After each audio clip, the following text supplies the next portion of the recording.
Assalamualaikum warahmatullahi wabarakatuh. Waalaikumsalam warahmatullahi wabarakatuh. Taidu yaman wassalaman ta'jil salam. Assalamualaikum warahmatullahi wabarakatuh.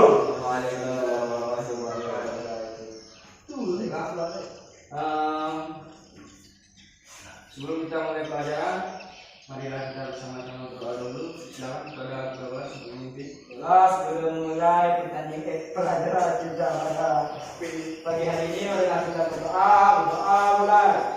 Bismillahirrahmanirrahim. Alhamdulillahi rabbil alamin. Ar-Rahmanir-Rahim. Maliki yaumiddin. Iyyaka na'budu wa iyyaka nasta'in. Ihdinas siratal mustaqim. Siratal ladzina an'amta 'alaihim ghairil maghdubi 'alaihim waladdallin.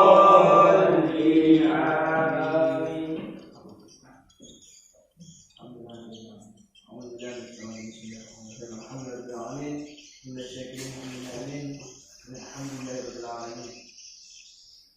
Baiklah, selamat pagi anak-anakku sekalian. Pagi Bapak. Ya, sebelum kita mulai pelajaran, harap untuk memerhatikan sekitar mejanya, apakah masih ada sampah atau belum. Coba lagi dilihat di mejanya itu. Ada yang pertama, alhamdulillah biasa ini ada Pak. Coba dengar. Oke, baik, kalau tidak ada, baiklah kita akan mulai pelajaran kita hari ini. Absen dulu, Pak. Dulu, oke baik. Kita absen dulu ya. Iya. Terima kasih ya sudah mendengar saya. Maklum saya sering lupa. Baik. Untuk absen pada hari ini.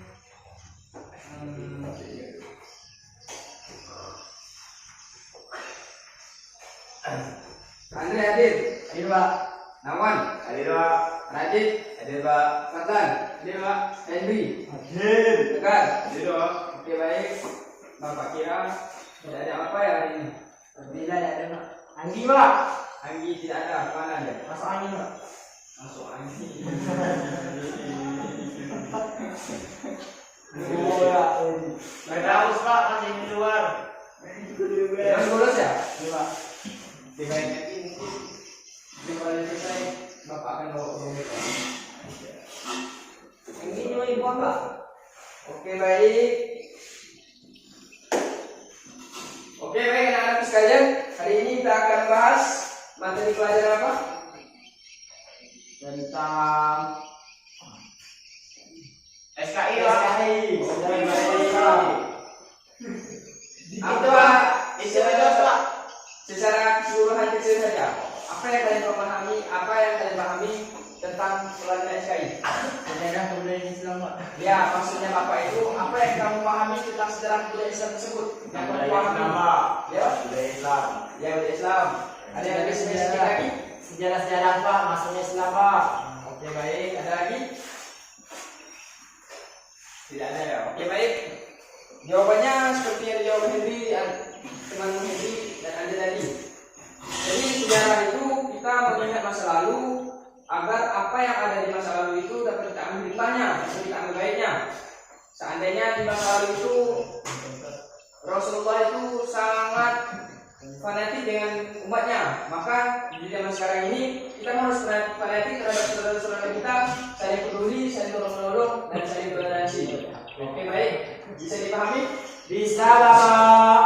Baik, materi pertama pada kali ini ialah permulaan dakwah Nabi Sallallahu Alaihi Wasallam. Ada yang tahu permulaan dakwah Nabi di Mekah pertama kali? Tahu Pak? Apa? Dakwahnya. Pertama Pak, Nabi itu dakwah secara jahiliyah Pak. Yang saya tahu Pak. Oke. Ada yang lain? Kung aku hindi nakangkuli ang kita. Oke, baik. Akan lanjutkan. Jadi permulaan dakwah Nabi di Mekah itu, Nabi diangkat sebagai Rasul pada tanggal 13 Ramadan 13 tahun sebelum hijrah 610 Masehi. Kita usia beliau berapa tahun Nabi diangkat menjadi Nabi? 40 Pak. Oke, bagus sekali Nabi. Beliau diangkat ketika sedang bertahanus di mana? Di gua apa? Dikenal dengan gua? Gua Hira. Gua Hira. Gua Hedo. Gua Hedo. Sebuah di Jabal Nur yang terletak beberapa kilometer sebelah kota utara Mekah. Pengangkatannya sebagai Nabi ditanya dengan turunnya malaikat Jibril untuk menyampaikan Wahyu, Pak. wahyu. Wahyu. Ya, apa isi wahyu tersebut? Iqra. Coba bacakan lima ayat. Nanti. Iqra bismi rabbikal ladzi khalaq. Khalaqal. Jawabannya seperti yang dijawab Henry, teman Henry dan Anda tadi. Jadi sejarah itu kita mengingat masa lalu agar apa yang ada di masa lalu itu dapat kita ambil hikmahnya, kita ambil baiknya. Seandainya di masa lalu itu Rasulullah itu sangat fanatik dengan umatnya, maka di zaman sekarang ini kita harus fanatik terhadap saudara-saudara kita, saling peduli, saling tolong-menolong dan saling toleransi. Oke, baik. Bisa dipahami? Bisa Pak. Baik, materi pertama pada kali ini ialah permulaan dakwah Nabi Sallallahu Alaihi Wasallam. Ada yang tahu permulaan dakwah Nabi di Mekah pertama kali? Tahu Pak? Apa?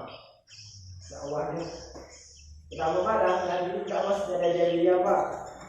Yang saya tahu Pak. Oke. Ada yang lain?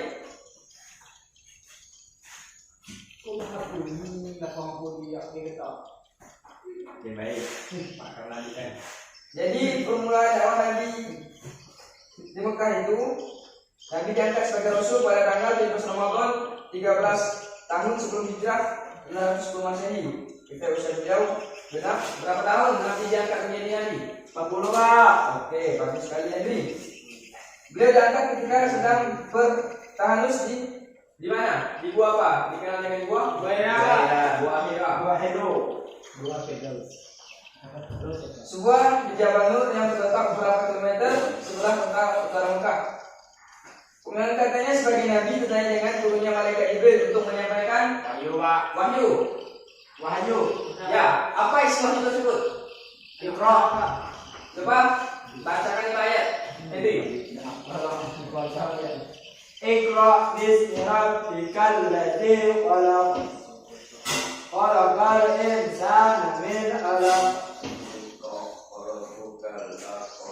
Alladzi Allama bil qalam. 'allamal insana ma lam ya'lam. Jadi awal dakwah Nabi di Mekah itu tidak lain tidak bukan Iqra, baca.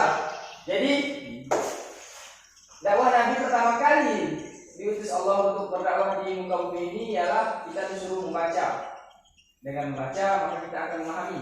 Dengan memahami maka kita akan tahu apa permasalahan, apapun yang kita hadapi kita bisa mengetahuinya. Oke, baik. Kita lanjut. Sejak itulah mulailah Nabi Muhammad Sallallahu Alaihi Wasallam kepada keluarganya dan sahabat-sahabat terdekatnya. Beliau menjadikan rumah Al-Arqam bin Akil Al-Arqam sebagai pusat kegiatan dakwahnya. Pada periode awal, berapa Nabi yang menerima dakwahnya antara lain? Siapa yang paling pertama? Orang yang paling pertama menerima dakwah Nabi? Abu Jahal. Abu Bakar. Ayo, siapa yang tahu? Abu Jahal itu musuhnya. Abu Bakar. Khadijah. Oke, baik, bisa pilih. Khadijah itu radhiyallahu anha. Baik, orang yang paling pertama, manusia yang paling pertama menerima ajaran Rasulullah ialah istrinya sendiri, yaitu Khadijah radhiyallahu anha. Binti Al-Batul. Selain Siti Khadijah ada lagi? Abu Lahab. Abu Bakar. Abu Lahab itu musuhnya tegar. Abu Bakar Siddiq. Ya, baik, betul sekali. Jadi orang yang kedua menerima dakwah Nabi itu ialah Abu Bakar Siddiq. Ya. Selama 3 tahun Nabi Muhammad SAW berdakwah secara sembunyi-sembunyi. Kemudian dalam Quran Al-Hijr ayat 15 yang menyatakan doa secara terang-terangan, yang artinya, maka sampaikanlah olehmu secara terang-terangan segala apa yang diperintahkan kepadamu dan berpalinglah dari orang-orang musyrik. Jadi dapat kita pahami dari ayat Quran surah Al-Hijr ayat 15 ini bahwasanya Nabi diperintahkan untuk berdakwah secara terang-terangan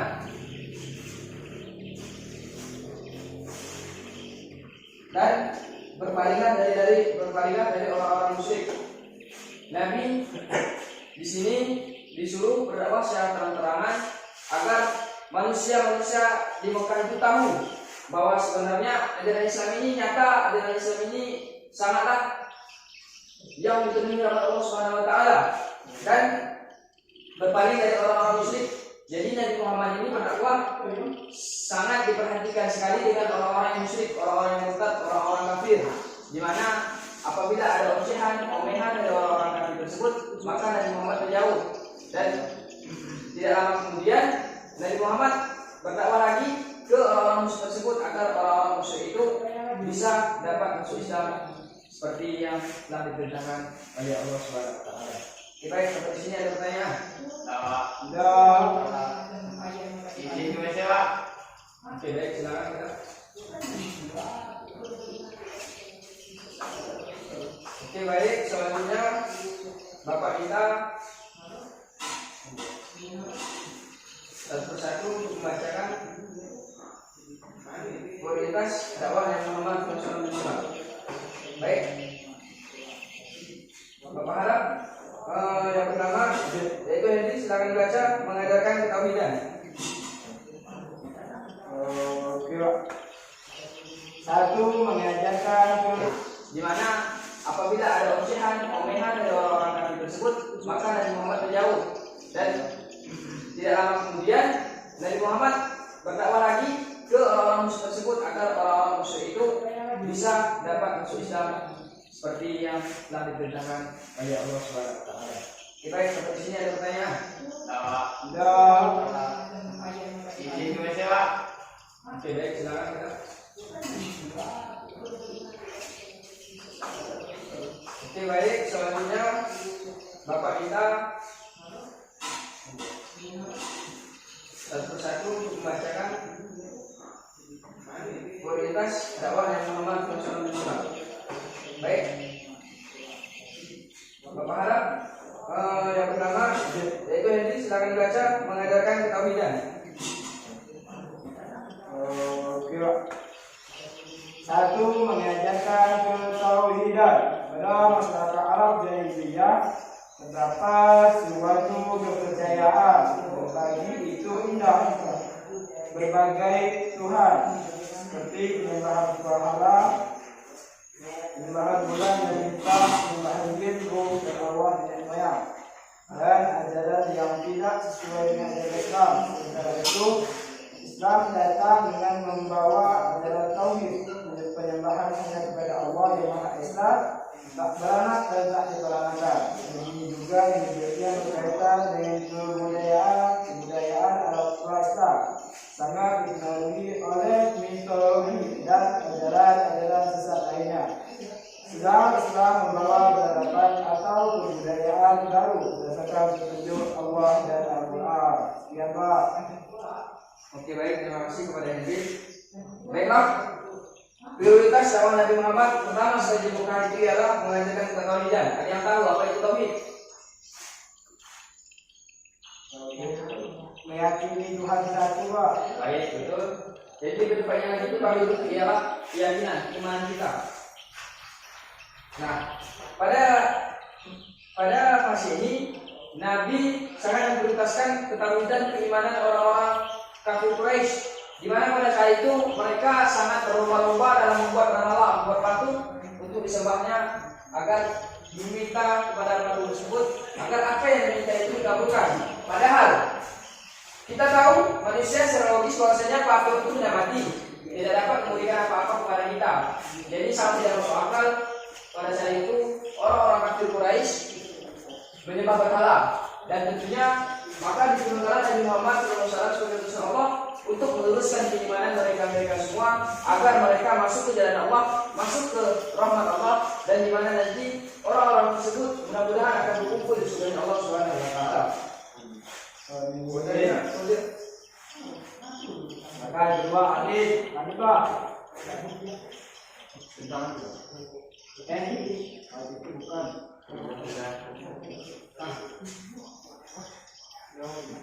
Merubah perilaku masyarakat Yahudiyah dalam tatanan kehidupan sosial masyarakat Arab.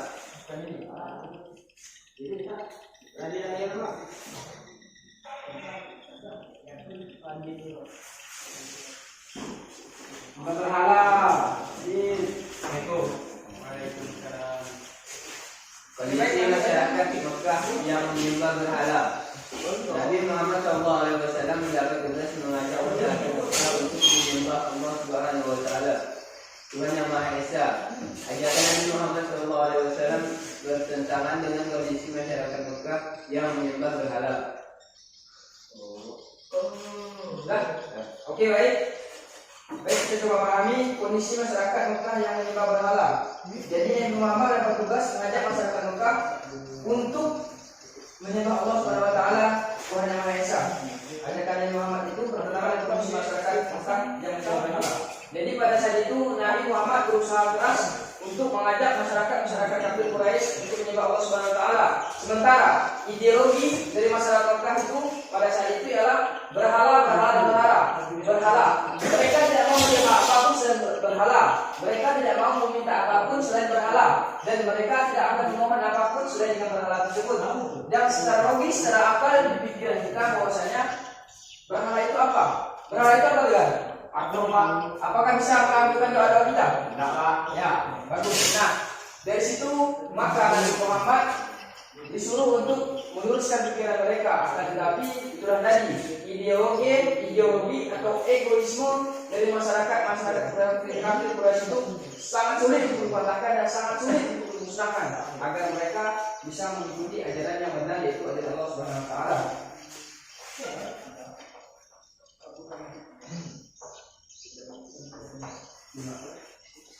Baik, selanjutnya.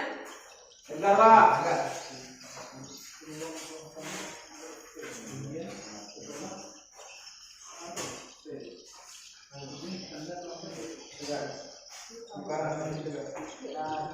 Bukan hijau, Pak.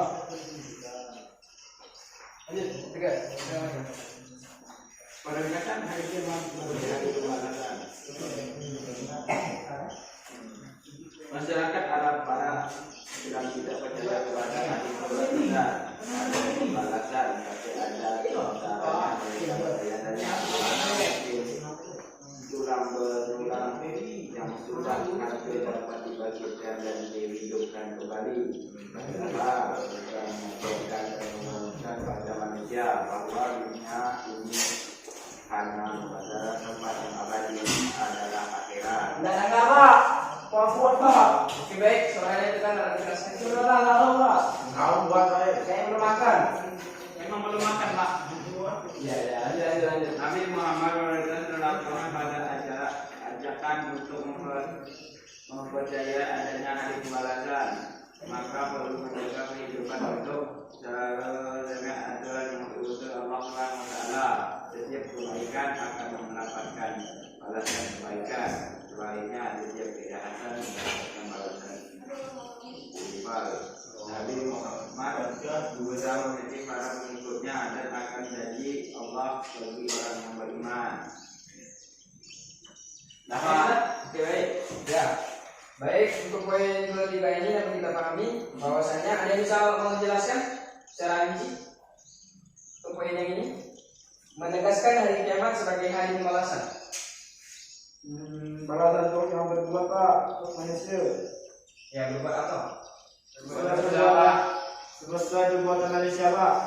Ketika dia berbuat baik, maka mendapatkan balasan yang baik. Ketika dia berbuat buruk, maka akan mendapatkan satu istiqomah. Nice, bagus sekali nanti. Ya. Jadi masyarakat pada saat itu tidak percaya kepada, jangankan pada hari kebangkitan, pada Allah saja tidak percaya. Iya, Pak. Betul banget.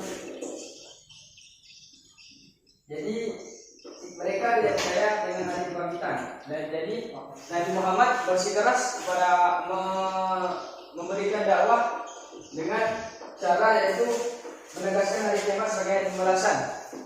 Dan jadi Nabi Muhammad itu menjelaskan tentang hari kiamat, menjelaskan hari pembalasan. Akan tetapi mereka ini sama sekali tidak percaya.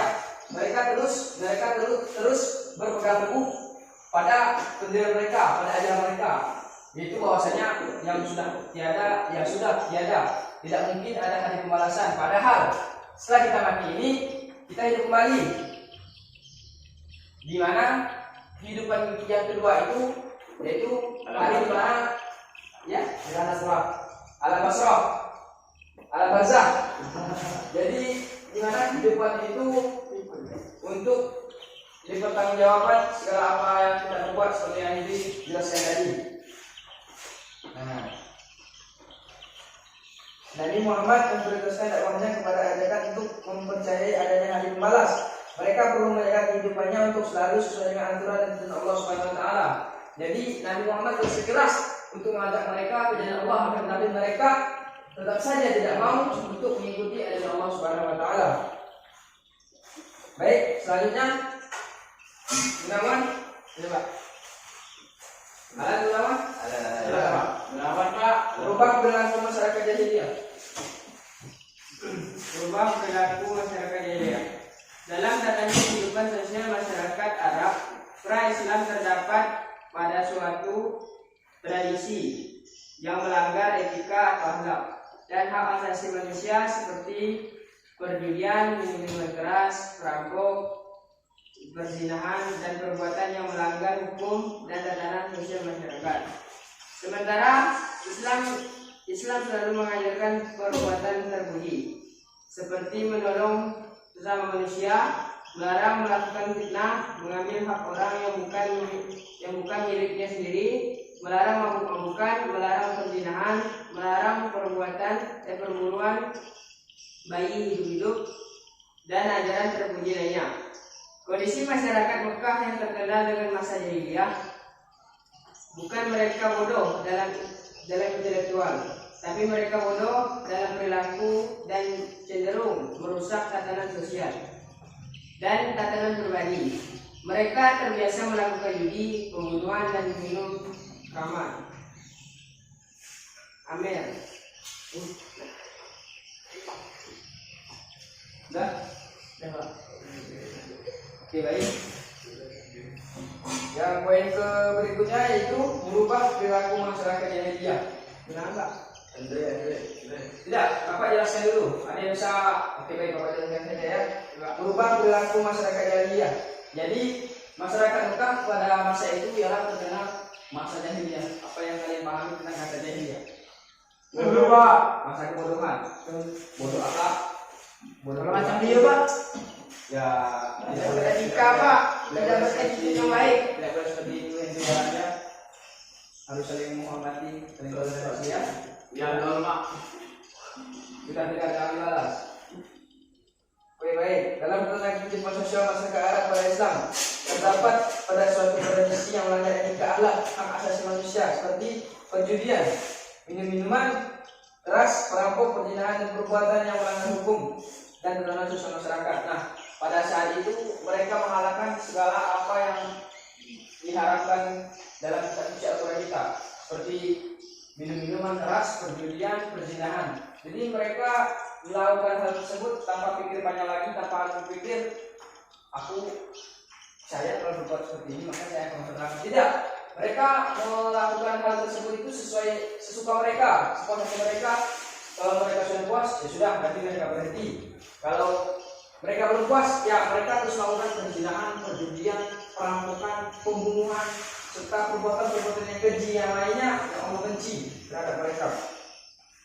Nah, kondisi masyarakat Mekah yang terkenal dengan masa jahiliyah ini bukan mereka bodoh dalam intelektual, tapi mereka bodoh dalam perilaku yang cenderung merusak tatanan sosial dan tatanan pribadi. Jadi kebodohan mereka ini merusak tatanan sosial, tatanan lingkungan hidup mereka, dan tatanan kepribadian. Kepribadian mereka akan sulit untuk dikendalikan karena mereka sudah terjerumus secara dalam sekali dalam perbuatan keji dan mungkar ini. Nah, Nabi Muhammad secara bertahap berubah perilaku mereka sehingga menjadi makhluk yang baik dan benar. Nabi Muhammad mencontohkan dalam kehidupan sehari-hari. Nabi Muhammad sudah terkenal dengan alamin sebelum diangkat menjadi Nabi dan Rasul. Jadi secara bertahap atas keistiqomahannya Rasulullah SAW. Jadi secara tidak langsung masyarakat Mekah ini mulai merasakan hikmahnya dari apa yang telah didakwakan Nabi Muhammad SAW. Mereka perlahan mengikuti dakwah Nabi, dan alhamdulillah pada saat itu kalau tidak salah Nabi Muhammad sudah memiliki pengikut yang setia terhadap beliau. Oke, selanjutnya itu setelah kita berbicara dakwah Nabi Muhammad tadi, bagaimana respon masyarakat Mekah terhadap Nabi Muhammad SAW? Ada yang tahu? Respon masyarakat Mekah terhadap dakwah Nabi, yang pada saat itu masyarakat Mekah menyembah berhala dan masa-masa jahiliyah. Perihal apa? Oke, baik ya. Baik, Bapak jelaskan tidak singkat. Jadi respon masyarakat Mekah terhadap dakwah Nabi Muhammad ini yaitu sangat tidak terima apapun yang dijalankan oleh Nabi Muhammad, kecuali Nabi Muhammad itu mendakwakan berhala. Soalnya Nabi Muhammad menyembah berhala, lalu mereka menerima dakwah Nabi. Akan tetapi jika Nabi Muhammad membawa suatu ketauhidan, membawa suatu ilmu atau keimanan yang dimana keimanan ini turun dari Allah Subhanahu Wa Taala dan menyimpang dari ajaran-ajaran masyarakat kafir Quraisy, maka mereka sangat benci, mereka sangat tidak menerima dakwah Nabi tersebut. Bahkan Abu Thalib, paman Nabi Muhammad SAW, menyuruh Nabi Muhammad untuk jangan melakukan dakwah terhadap masyarakat kafir Quraisy. Akan tetapi Nabi Muhammad menjawab, wahai pamanku, demi Allah, sekiranya matahari di belakang sebelah kananku dan bulan di sebelah kiriku, supaya aku berhenti berdakwah, pasti aku tidak akan mau berhenti berdakwah sampai Allah memberiku kemenangan atau aku binasa dalam perjuangan. Jadi begitu Nabi mendengar perkataan dari dekat Nabi Muhammad SAW terus berjuang, Abu Thalib tidak bisa berbuat banyak. Dia secara tidak langsung melepaskan dakwah Nabi Muhammad tersebut. Dia tidak pernah melarang lagi, dan pada saat itu juga Abu Thalib tidak bisa berbuat banyak kecuali menyerahkan sepenuhnya kepada Nabi Muhammad SAW. Baik, sampai di sini ada pertanyaan? Enggak, Pak. Ini question, ada pertanyaan? Belum Jawab. Oke, baik, kita lanjut ke, kalau tidak ada, baik kita lanjut ke materi berikutnya, yaitu 5 model kesuksesan Nabi dalam berdakwah di Mekah. Ya, di Mekah. Ada yang mengetahui 5 model kesuksesan dakwah Nabi di Mekah? 5 modal kesuksesan dakwah Nabi Muhammad. Tidak ada ya? Oke, baik. Yang pertama, poin 5 modal kesuksesan Nabi Muhammad dalam berdakwah, yaitu yang pertama yaitu sabar. Ada yang tahu itu sabar? Sabar, Pak. Sabar, Pak. Sabar itu apa? Ini teman saya. Ya, apa sabar itu? Sesuatu yang sabar, yang tak apa, sabar. Oke, baik. Sabar. Nabi Muhammad memiliki kesabaran dalam menghadapi ancaman, tantangan, hambatan, dan gangguan, baik dari keluarga maupun masyarakat Mekah. Jadi kalian pernah mendengar bahwa kalimat sabar itu ada batasnya? Pernah mendengar? Enggak, Pak. Pak. Oke, baik. Kalian percaya tidak? Enggak, Pak. Ada batasnya. Enggak, Pak. Saya, Pak. Saya. Gimana batasnya? Enggak ada, Pak. Jomblo. Oke, baik. Pengajian yang Indonesia. Ini tak serius, Pak. Ya, pengajian serius yang serius lagi di dalam aja ya. Oke, Henry ya. Ya, Bapak. Tunggu Henry. Nabi Muhammad ini banyak sekali dipuji dalam dakwahnya. Akan tetapi beliau sabar, dan kunci kesabaran beliau ialah tawakal, bersandar diri kepada Allah. Jadi apapun hambatan rintangan yang dilalui Nabi Muhammad SAW, maka Nabi Muhammad menyerahkannya kepada Allah, memohon kepada Allah agar diberi petunjuk, agar diberikan sebuah jalan agar masyarakat Mekah ini mau mengikuti ajaran Allah, di mana dibawa oleh Nabi Muhammad SAW. Ya Pak. Baik, yang poin kedua yaitu kegigihan dan keuletan. Jadi Nabi Muhammad ini sangat gigih sekali dan sangat ulet sekali dalam berdakwah. Padahal kalian pernah nonton pada Umar? Enggak, Pak. Benar. Tegar pemuda atau Umar? Pernah segera, Pak. Oke, jadi Nabi Muhammad di film